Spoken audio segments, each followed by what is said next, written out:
Right, let's now bring in Peter Vincent Pry.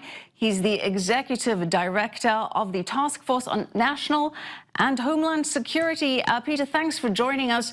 Peter, Kim Jong-un threatening the U.S., warning of sending, quote, a bigger gift package. How concerned should the U.S. be? The United States should be very concerned. We could already have those gift packages orbiting over our country as we speak. It's rarely mentioned, but North Korea has 2 satellites in orbit over the United States. The EMP Commission, on which I serve, is concerned that there could be nuclear warheads on those satellites that could do what's called an electromagnetic pulse attack or an EMP attack at high altitude. This would entail detonating them above 30 kilometers to 300 kilometers over the United States. There'd be no explosion felt on the ground, no radiation or other nuclear effects, but the EMP, which is like a super energetic radio wave with so much energy in it that it would destroy electronics and collapse the electric grid, perhaps permanently. And this, in the long run, could threaten the lives of millions of Americans and be far more devastating to our country than a nuclear weapon delivered to blast a city, which is what we were practicing to defend against with this successful missile intercept over the Pacific today. So, Peter, if North Korea already has the technology to wreak this kind of havoc, why are they not implementing it? They are implementing it. One of the things that people don't understand about nuclear weapons and nuclear strategy is that you can achieve your geopolitical goals without war by the mere threat of these things.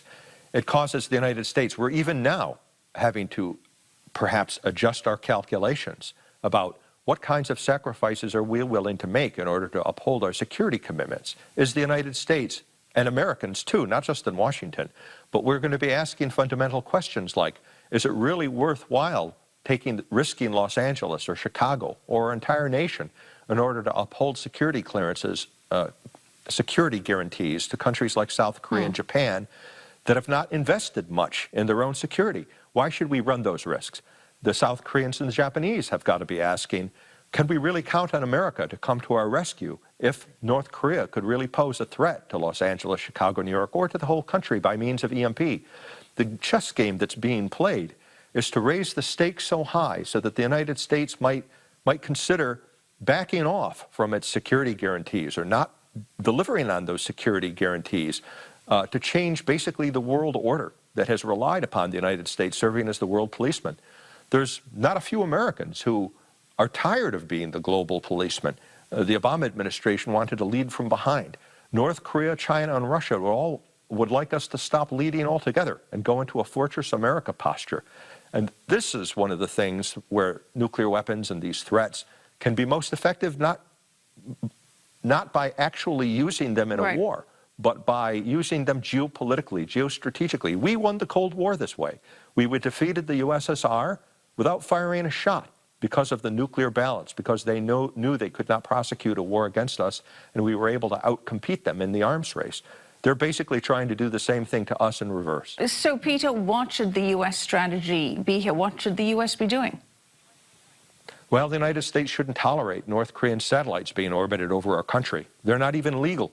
We should shoot those down over a broad ocean area. So just in case they're armed with a nuclear weapon, they do the least harm to humanity over some broad ocean area. But if we shoot down those satellites, surely that's going to provoke tensions and aggressions even further.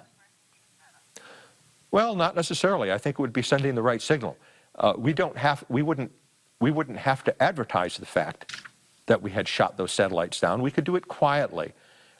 The Kim Jong-un and his general staff would know that we had done it, but it wouldn't put him in a situation where he would lose face with his people. And he would see that the United States has got the political will to not just try to negotiate with China and rely on other countries to pressure North Korea, but that we ourselves are willing to take extraordinary steps that we haven't taken in the past in order to provide for our security. Likewise, we could do that with any future ICBMs or long-range missiles that he tries launching, using our Aegis systems to intercept them at sea. This wouldn't, again, this wouldn't be something that would necessarily be known, to the general public or to the North Korea's own people, so that he wouldn't be losing face. But he would get the clear message that there's a new sheriff in town, and the United States is becoming bolder and is willing to take assertive steps to protect ourselves. All right, we have to leave it there. Thank you so much, Peter Vincent Pry.